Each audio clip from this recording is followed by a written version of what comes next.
Fight commentary breakdowns here. So, we have a Sanda versus Kungfu match. The southpaw guy is Kungfu. Sanda guy is in shorts. Well, he's southpaw now, but this happened very early. This was like, I believe in the 2000s. And so, they're kind of clinched up. Both of them kind of don't know how to clinch fight. Sanda guy's talking about the rules. Something about no knees to something. I love how one of the refs has a black belt. Is this a karate guy or something? Okay, here's more. Oh, that was a great right by Sanda guy. And this is the problem. You see it time and time again with traditional martial artists. They don't have their hands up, man. Well, now he has his hands up. Oh, another overhand right. Man, this Kung Fu guy does not know how to deal with overhand rights. I don't know what the F is going on, but it's tripping me out, that karate black belt. What the heck is he doing in this? Anyways, I guess they're checking to make sure he's not concussed or whatever. And now they're gonna go some more. Oh, another one, dude! Oh, another one, dude! Our Kung Fu guy has no idea how to deal with hooks or overhand rights, man. Oh my goodness. Well, it's definitely, if you were to grade it, it would be a 10-9 round in favor of Sanda guy. Sanda, for those of you unfamiliar, there's a lot of influence from Thai boxing, but there's also some takedowns from Shuaijiao, Chinese wrestling. So now let's see who the winner is. Rule the draw. Of course, classic China. 10 years before Xu Xiaodong, this happened. Huh. All right. 那您觉得在刚才比赛中，您的潜力发挥出来了吗？应该说只有50%-60%吧。因为首先一个是我第一次就是参加就是这种比赛，就是说人比较多嘛，而相对来说有裁判，然后就顾忌上比较多。第二个就是说还是那个原因，就是说光着脚还是就是说不太习惯，不是说打的不习惯，就是说主要踩地的感觉。因为首先第一是光着脚，我们练传统的一般都是在外面的什么水泥地、土地都是穿着鞋而且地面也没有。另外打起来呢，就是说一均打的话，就包括近战、远战都有一套，它是这个比较有规则一缠抱，就是说使不出来这些东西。第二个就是说还主要是不太习惯，尤其是光着脚在垫子上。 Alright, so let's talk about this. First of all, I do understand that if you train in shoes, you're not going to be used to training and fighting on mats barefoot, right? Your feet aren't as protected when you're kicking. And guys, most of you who've kicked someone with shoes will know it'll do a lot more damage. That's why in Savate, French kickboxing, they train with boots on, right? Because the assumption is that when you're in a fight, you probably have shoes on. Very few times, unless you're in some Japanese or Chinese person's house and you guys have an argument and then you guys start fighting, will you be barefoot? Or, you know, you could be on the beach. That could be another place where you might fight barefoot. But most of the time you have shoes. So I will agree with him. That being said, though, it's the same kind of argument as before. The gloves, the rules, the shoes, maybe not as effective.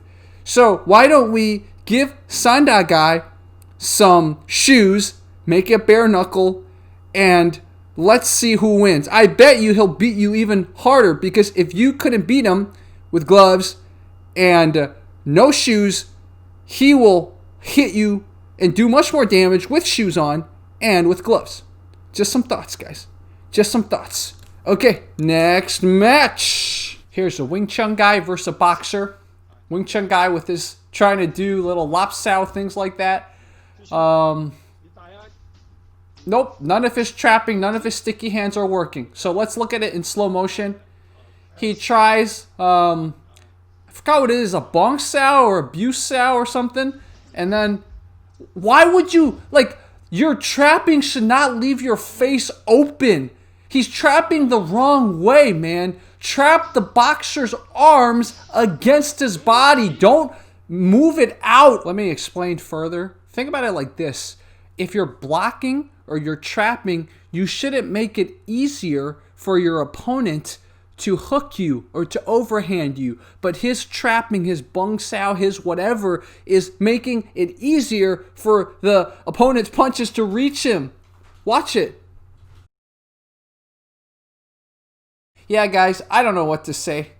That is kind of like what happened when Xu Xiaodong fought Liu Gang. Remember that? When Xu Xiaodong fought the pressure point master, except Xu Xiaodong was really angry and it was an actual fight and not a sparring session in the ring. So imagine this. If Liu Gang saw this, maybe he would have thought twice about challenging Xu Xiaodong. Okay, guys, next match. So we have a Kung Fu guy challenging a Sanda guy. Look at them. Kung Fu guy's looking down on the ground when charging in. Look at that. See, he's looking down on the ground.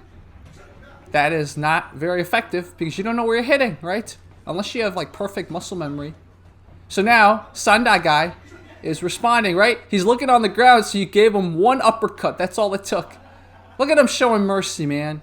You always say there's lack of kind of like any type of respect in MMA. I don't see it. Man, this Kung Fu guy's like, okay, now I know. Don't charge in like a bull and learn to take hits. And in general, just learn to punch better. And in general, don't challenge people in the ring unless they want to teach you or something. Okay, finally, we're going to look at what Kung Fu people do when they spar each other. This is Tian, our Kung Fu self-proclaimed master, versus Changhua, our Wing Chun failure. And they decided to bird box. This was before Tian took on Lele, and this was before Changhua took on the lady.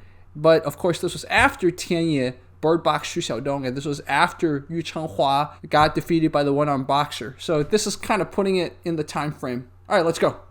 I don't know why, but they're doing blindfolded boxing. I think actually that Wing Chun would have an advantage. Wing Chun would totally have an advantage when it's blindfolded. What do you guys think? Oh, he's going. Oh. Don't grapple with someone bigger. Yu Chenghua's taken down. Oh no. Oh no. Okay, let's hear what's going on.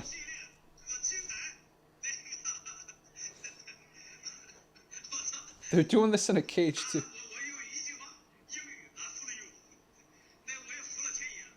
Fula means he is respecting them.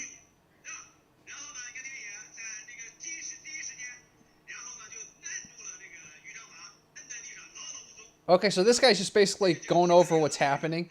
Basically, Tian pinned Changhua down. Is there going to be a rematch at all? Let's see. I think that's all. Huh. For those of you who watched Napoleon Dynamite, this is the real Rex Kwon Do. Look at that. So, this person, Chinese martial artist dressed in a T-Rex suit, is challenging a Chinese MMA fighter. I mean, you talk about tradition, man. This is real tradition. This is from 66 million years ago. So the Kung Fu of 66 million years ago versus modern MMA. Pretty good jump kick, man. The problem with T-Rex is that they're very bottom heavy, right? So, and also, it looks like the rules forbade the T-Rex from using his bite. Because, if the T-Rex could bite, this MMA fighter would go down in 2 seconds. But still, this is a really good style-on-style matchup, courtesy of China. Only China would think about this. Good teep. Good teep, man. T-Rexes could teep. Almost like a kangaroo. Maybe that's where the kangaroo learned its kick, from the T-Rex. So, this was... Look at that. He even tries to sweep. Okay, not a sweep. He tries kind of like a capoeira type kick. What do you guys think, man? Who do you think would have won if the T-Rex were taking this seriously? Next up, we have a match between two dog Kung Fu masters. Look at that great spin kick, man. The dog is ambidextrous. Look at that. The black dog went this way, and watch him. He did a spin kick the other way, too. Look at that. Also, the white dog kind of dodged the first kick, but the second kick got him. So, guys, practice dodging kicks, man. Practice dodging kicks because you never know. One lucky hit and you are down. Okay, guys, this was Fight Commentary Breakdowns. We did a really good exploration into Chinese martial arts, into the state of Chinese martial arts, into style-on-style matches. What were your favorites? What did you learn? Leave your comments below. If you like this type of video, we will do more. All right, Fight Commentary Breakdowns out.